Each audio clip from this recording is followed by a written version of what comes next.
Bon, j'ai un nouveau petit truc à vous présenter pour commencer à connaître les intros de la multitude.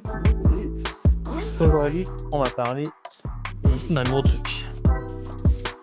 Parce que vous pensez, bien entendu, bah, c'est pas ça non plus.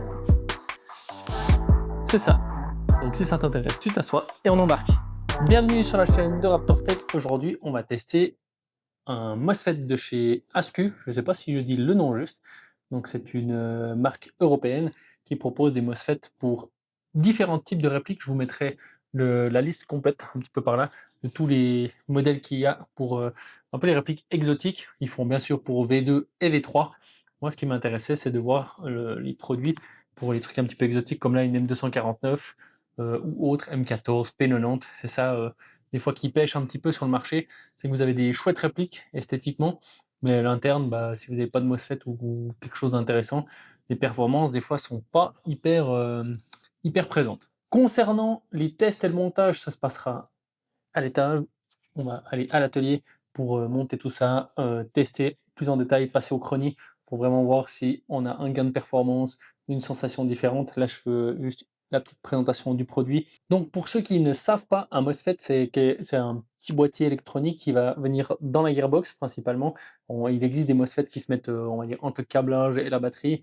Ça, c'est voilà, pour juste protéger, on va dire, tout ce qui est électronique. Mais là, on a vraiment quelque chose qui se mettra à la place, tout ce qui est au niveau de la détente. Donc, je vous mettrai au montage aussi on va dire, comment dire, ce qu'il y a d'origine dans une M249, et puis bah, ceux que vous connaissez le plus, c'est ces contacteurs électriques dans les gearbox type M4 qui sont pas forcément tip top, parce que voilà, avec le temps, maintenant on utilise de plus en plus des batteries 11-1, donc voilà, ça fait des arcs électriques, ça peut commencer à faire chauffer tout ce qui est électronique, donc le contacteur, le moteur, et donc là, avec ça, on va pouvoir protéger tout ça, on aura un meilleur cycle aussi, parce que c'est pas juste un contrôle de l'électronique, c'est aussi un contrôle du cycle. Donc l'engrenage fera un tour parfait. Et donc là, avec ce modèle-là, on pourra choisir rafale, donc parfait pour une M249, les bursts de 3 coups, ou même la passer en coup par coup. Si tout d'un coup, bah, le full n'est pas autorisé, même pour une 249, bah, vous pourrez quand même jouer avec en coup par coup. Donc ça, c'est vraiment hyper intéressant. Comme je vous le disais, donc Airsoft System, c'est la marque qui m'a envoyé ce MOSFET. J'ai pu choisir celui que je voulais à présenter, puis je trouvais que bah, voilà, une M249, c'était vraiment sympa. Donc bah, c'est marqué sur la boîte, c'est en Europe, en Bulgarie. Le patron est vraiment super sympa. Il m'a un peu montré, expliqué en détail ses produits. Ils ne font pas que des MOSFET, ils ont aussi sorti leur propre réplique qui apparemment a l'air vraiment super intéressante. Donc si c'est une réplique que vous connaissez, que vous avez déjà testé ou même qui vous intéresse, n'hésitez pas à me dire en commentaire. Comme ça, moi, si vous poussez un petit peu la vidéo, je pourrais peut-être essayer de négocier avec lui qui m'en envoie une pour que je puisse vous la tester parce que ça a l'air assez intéressant. Ils ont poussé le truc, une réplique voilà, ready to play, vraiment vous la prenez, elle est efficace, elle est performante. Donc le prix est là, mais vraiment intéressant. Je vous mettrai aussi la petite photo de la réplique avec son prix, comme ça on peut avoir une idée de ce qu'il propose. Bon, je crois avoir assez parlé. Ce qui vous intéresse, c'est le montage, les tests de tir. Donc on va passer ça au chrony avant le montage, après, et puis on va voir comment on monte ça, si c'est facile ou pas, parce que c'est aussi ça qui est intéressant si vous achetez quelque chose qui est, on va dire un prix correct, mais que vous devez le faire monter dans un magasin qui va vous coûter un prix de fou. Là, le but, c'est de voir si quelqu'un qui ne sait pas trop bricoler ou qui a très peu d'outils peut quand même monter ça chez lui. Parce que s'il faut commencer à découper dans tous les sens la gearbox, faire je sais pas quoi comme modification, c'est pas intéressant. Moi, ce qui m'intéresse, c'est vraiment de voir si on peut monter ça facilement. Donc, on monte à l'atelier et on se retrouve après. On est à l'atelier. Maintenant, on va voir ce qu'il y a dans la boîte. Donc, je vais ouvrir. Donc, comme vous pouvez le voir, la boîte, elle est relativement assez petite. On retrouve quelques informations. Donc, j'ai imprimé le mode d'emploi, que je puisse vous montrer un peu au fur et à mesure. Bien entendu, vous le trouvez téléchargeable sur leur site internet pour chaque modèle. Et puis, on retrouve déjà quelques caractéristiques. Voilà, donc on a une utilisation maximum jusqu'à 15 volts. Donc, batterie 11 lipo sans problème. 240 ampères, donc vous pouvez déjà y aller un bout. Les connecteurs sont en DIN-T, Donc ça, c'est comme il dit, new standard for le airsoft. Donc ça, c'est vraiment bien, c'est livré en DINT et pas en mini Tamiya ou je ne sais quoi. Au niveau des câblages, on a des câblages haute qualité, très résistants. Donc ça, c'est bien. On a la détection du cycle avec l'active brake. Donc ça, c'est vraiment bien. C'est pas juste, comme je vous disais, une protection de l'électronique. On a vraiment une détection de cycle.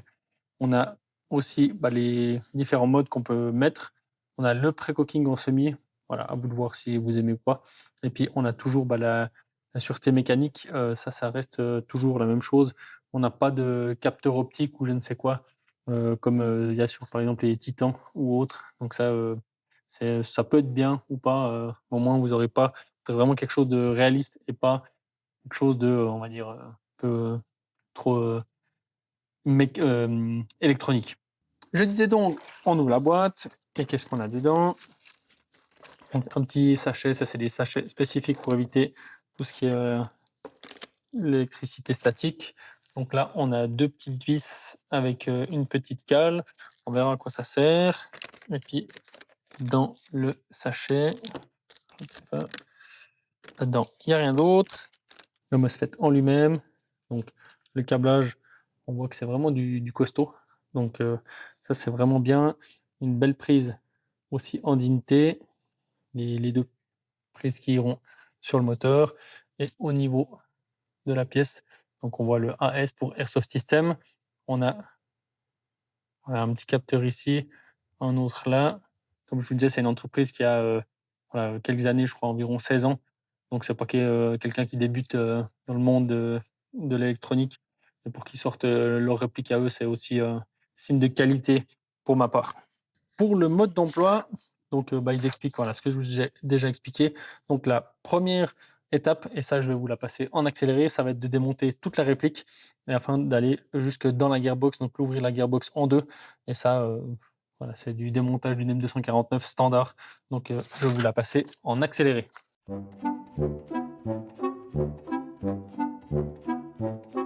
Je m'excuse, je me suis un petit peu emballé, j'ai commencé à la démonter alors que j'ai même pas testé d'origine. Donc là, on est bien sur une batterie 7.4. On va tester. Voilà, 332 billes par minute. Donc comme ça nous donne une base pour d'origine en 7.4. Donc maintenant, on va tester en 11.1. Voilà, donc une batterie 11.1. Les deux batteries étaient chargées. J'ai bien vérifié avant. Alors, ça me paraît énorme, mais on verra ce que ça donne avec le mode donc 1100 billes par minute. On entend bien que la cadence, elle est bien plus élevé en 11.1, mais pour le moment, ça fonctionne bien. Dernier petit test avant de démonter tout ça, au niveau de la détente. Donc là, on voit. C'est vraiment très court, donc ça, c'est vraiment top, il n'y a rien à dire. Donc on peut vraiment y aller. Il n'y a pas de problème. Je vais essayer de tirer un peu. Donc, on voit que je peux y aller vraiment sans problème. Il n'y a pas de défaut, on va dire déjà d'origine. Donc ça, c'est déjà un super bon point. On verra ce que ça donne une fois tout démonté.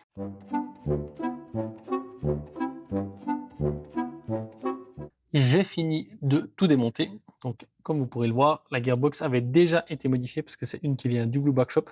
Il avait déjà fait quelques modifs dessus. Donc, on va voir. Je ne sais pas si ça c'est d'origine ou non, mais on va la démonter et puis on va aller voir ce qu'il y a dedans. Après avoir démonté les 800 000 vis qui tiennent la gearbox, on peut voir que l'intérieur a déjà été modifié. Donc, c'est du high torque, les engrenages et autres. Donc, on avait déjà une préparation assez intéressante pour que ça fonctionne super bien. Là, on voit que le switch, c'est du switch vraiment, comme on disait, c'est pas le casser, voilà. Ça, c'est vraiment du switch vraiment tout basique. On appuie, ça tire. Donc, on va pouvoir remplacer par ça. Donc, on voit que c'est clairement pas la même chose. Donc, au niveau du mode d'emploi, il disait donc d'aller à cette étape-là. Donc, hop, c'est les devises qui sont fournies avec ouais, je le fais en même temps, pas que je dise de bêtises. Donc on va vérifier pour monter tout ça. On voit qu'il y a la place là. Je finis de démonter et je vous reprends. Dans le kit, on retrouverait donc bien les 2 vis et une petite cale, ça ce sera pour la détente, on va la mettre de côté. Là, on a 2 vis qui vont venir à ce niveau, ici et là, pour, fixer le MOSFET. Donc moi, je vais mettre un petit point de Loctite sur ces 2 vis, pas qu'elles se barrent, hein. Donc là, il suffit juste de venir le caler, il y a rien qui force. Voilà, donc c'est tout simple à monter, il y a pas besoin de forcer. Voilà, juste un petit peu de Loctite. Il y a pas besoin de forcer, ça tient bien. Il y a pas de jeu, je contrôle, non, tout est vraiment nickel. Donc les câbles, ils sont là, ça c'est parfait. Là, on voit qu'il y aura la place pour l'engrenage, donc il y a pas besoin de forcer, ça rentre tout seul, ça c'est parfait. Je vous montre ici en image, je vous mettrai au montage, le mode d'emploi. Donc là, ils nous disent d'installer donc le dernier engrenage, juste et de vérifier qu'ils viennent pas toucher tout ce qui est l'électronique. Éviter, bien entendu que ça frotte, donc ça, il faudra le caler dessous avec des shims. Ça, c'est hyper important parce que autrement, vous allez vraiment tout détruire. Voilà. Ensuite, on aura donc ça, c'est le seul, on va dire, point négatif que je pourrais dire. Donc on aura 2 options, soit faire une entaille ici, pour passer les câbles ou alors, dessouder la prise et la ressouder afin que ce soit propre et on ne touche pas la gearbox. Voilà, pour ma part, j'ai décidé de dessouder donc la prise. Donc là, il vous suffira juste de passer les câbles comme ça. C'est, c'est pas dérangeant dans le sens que, voilà, au démontage, vous aurez juste votre gearbox qui sera, voilà, bloqué dans le comme ça, vous pourrez pas démonter la coque complète. Après, c'est, si vraiment ça vous embête, rien ne vous empêche de faire une entaille à ce niveau-là, juste de passer les câbles et puis ce sera réglé. Petit point à faire super attention, on a dessoudé la prise, c'est cool, mais soudez-la dans le bon sens. Là, dans l'occurrence, c'est marqué le plus, le moins. Faites bien attention de remettre les câbles dans le bon sens, ça vous évitera bien des soucis. Parfait, j'ai donc remonté ma gearbox avec, tout ce qui est système pneumatique. Donc j'ai bien tout remonté. Il reste un dernier point, c'est donc la petite cale qu'on avait, voilà, on avait mis de côté, qui ira s'installer au niveau de la détente. Donc on va s'occuper de ça avant de tout remonter. Une fois la poignée pistolet démontée, vous aurez donc cette petite vis ici qu'on va devoir dévisser. Au niveau du montage, vraiment, il y a un sens à la pièce. On voit qu'elle a un petit plat de ce côté et pas l'autre. Et là, c'est vraiment super important de le mettre juste. Si vous vous trompez, ça ne fonctionnera pas. Je pense que vous l'avez remarqué, le décor a un petit peu changé. En effet, je vous résume ça très brièvement, mais lors du remontage du MOSFET dans la réplique, dans la gearbox, etc., tout ce qui est au niveau de la détente, il m'avait fourni cette petite pièce que je vous avais montrée, qui était à monter bien entendu avec précaution, dans le bon sens, etc. Ce que j'ai tout bien fait. Et malheureusement, cette pièce n'est pas compatible avec la gearbox et la réplique de chez Specna Arms. Donc là, j'ai vraiment apprécié le contact avec le patron de chez Airsoft System. Je lui ai fait remonter directement le problème. Et lui, il a pris de son côté, il a pu se procurer une M249 de chez Specna Arms afin de voir où était le souci. Et il m'a envoyé une autre petite pièce. Alors, elle est en impression 3D, ça ira très bien. Bon, voilà, elle fout le camp. Elle ira très bien pour ce qu'il y a à faire. Donc, on va la tester. J'ai pas encore testé. Et puis, pour, entre guillemets, pas se faire pardonner, loin de là, mais pour me soutenir et continuer à me motiver, vous pouvez voir, il y a une petite liste de MOSFET que je vais vous faire gagner tout bientôt sur ma page. Donc n'hésitez pas à vous abonner, comme ça vous saurez que ce soit Instagram, Facebook et la chaîne YouTube afin que vous ne loupez rien. Un pour les Stier, les Hogue, et un autre pour P90. Donc ces 3 MOSFET seront à gagner sur ma chaîne. Et, donc n'hésitez pas, comme je vous disais, à vous abonner. Maintenant, on va continuer le remontage. Un petit contrôle, hop, je vais essayer de bien vous montrer, voilà, pour voir que la détente, elle fonctionne bien, il n'y a rien qui force, donc ça c'est très très bien. Concernant le remontage de la gearbox dans la réplique, et c'est là qu'il faudra faire vraiment attention, on va d'abord mettre la gearbox dans la réplique sans tout ce qui est la poignée, on viendra la mettre par après, éviter que la poignée soit déjà mise en place et que en fait le contacteur vienne s'arracher sur la poignée. Donc là, on va remonter la gearbox là-dedans, puis je vais peut-être vous repasser le montage parce que c'est peut-être pas ça qui vous intéresse. Bon, on est arrivé au bout du remontage, je vais pas vous cacher que c'était un peu compliqué du fait que je suis pas un expert en M249, donc ça m'a pris beaucoup de temps. J'ai pas, au montage, vous verrez pas forcément tout le remontage de la réplique. On va parler donc du MOSFET. Avant que je le teste, je vais être très honnête avec vous. C'est quelque chose de relativement fragile au niveau des contacteurs. Comme je vous ai dit, j'en avais cassé déjà un au montage. C'était pas de ma faute, ça a été validé par le patron de chez Airsoft System, du fait que leurs pièces à eux n'étaient pas parfaitement adaptées.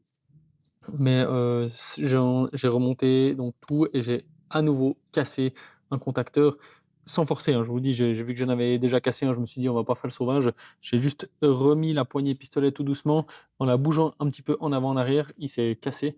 Ils sont vraiment minuscules ces contacteurs, donc pour moi, ce MOSFET s'adresse vraiment à quelqu'un qui sait vraiment bien bricoler et qui sera, vraiment, qui va vraiment faire super attention et qui souhaite, avoir une réplique, on va dire, modifiée et intéressante. Mais autrement, n'allez pas acheter ce produit et voilà, vous allez le casser et puis, si c'est pour faire des dizaines d'allers-retours de messages et vous battre pour, quand même un produit qui, je vous afficherai le prix ici, hem, qui est quand même assez conséquent. C'est pas quelque chose à 10 ou 20 balles. Donc voilà, donc là j'ai mis la batterie 11.1, je vais juste tester, je vais pas m'amuser à programmer parce que comme je vous dis, j'ai été un petit peu déçu quand même du produit, de voir que, voilà, c'est pas quelque chose qui se monte facilement. J'ai pas testé les autres, je connais pas les autres. Je m'attendais à quelque chose d'un peu plus costaud et du fait que ça reste une batteuse, voilà, si, à chaque fois qu'on la démonte, que ce soit pour la nettoyer, l'entretien, le contacteur, est ultra, fragile. Pour moi, c'est vraiment un point, c'est pas un point négatif, c'est un point rédhibitoire. Donc voilà, je vous présente la vidéo. Donc là, au niveau des tests, ça fonctionne très bien, il y a rien à dire, hein. Ça tire, la cadence elle est, voilà, on a le moteur, on peut pas faire plus, hein, c'est un moteur aussi, normal avec des engrenages 18 pour 1. Donc si vous voulez augmenter la cadence, voilà, vous pourrez, changer d'engrenage, mais là, c'est pour on peut voir, pour faire du coup par coup, ça fonctionne très bien. Donc en rafale aussi. Donc la réplique, elle fonctionne, il n'y a pas de souci. Mais pour moi, ça a été, relativement compliqué pour quelqu'un, j'ai quand même un peu l'habitude, voilà, de faire des customs, de toucher de la mécanique et là, c'était relativement fragile. Donc je vais un peu voir, plus en détail les autres MOSFET de leur gamme. Si c'est les mêmes contacteurs, de toute façon, je vais leur faire remonter ce problème qui pour moi, heu n'est pas, franchement, c'est facilement changeable, c'est pas des pièces qui coûtent cher, donc là, il faut vraiment qu'ils règlent le problème. Donc voilà, ça fait aussi partie du job de ma part, de vous présenter aussi des produits, des fois, qui ont des défauts, qui sont pas irréprochables.